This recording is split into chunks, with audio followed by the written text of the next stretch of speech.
উনি যেভাবেই করে থাকুক না কেন দেশের ক্ষতি হচ্ছে এবং উনার এই ক্ষতিকর যদি কাজ করেন মানুষের কিন্তু ধৈর্য কিন্তু থাকবে না। তার দ্রুতই নির্বাচন দিয়ে ও এই সমস্ত জিনিস বন্ধ করে তার ক্ষমতা হস্তান্তরের কাজগুলো করা উচিত। আপনি বলছিলেন যে তাহলে আপনি পরিষ্কার করলেন যে নির্বাচিত সরকার ছাড়া এরকম একটি অন্তর্বর্তী সরকার সাময়িক সময়ের জন্য গঠিত সরকার যারা নির্বাচন দিবে, নির্বাচনই যাদের কাজ, প্রধান কাজ, সেটা না করে তারা এইসব চুক্তি করছে।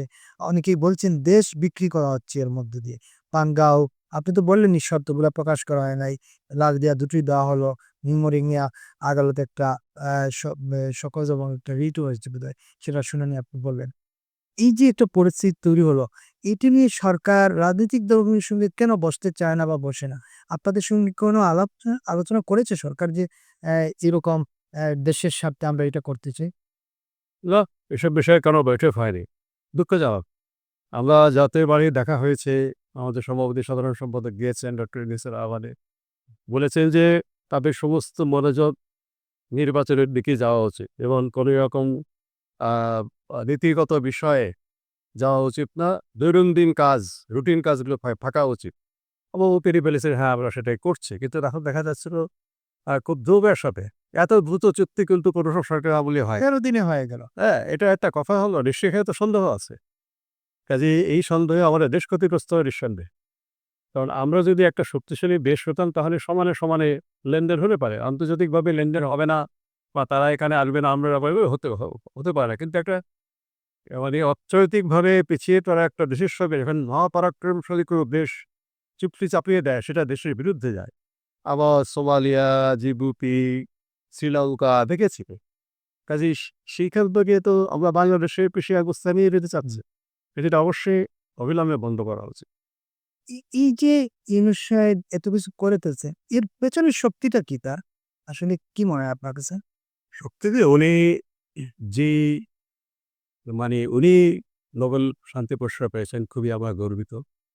কিন্তু রাজনৈতিক বিষয়ে, বিদেশ নীতির বিষয়ে তিনি একেবারেই পশ্চিমা নির্ভর চিন্তাধারা আছেন।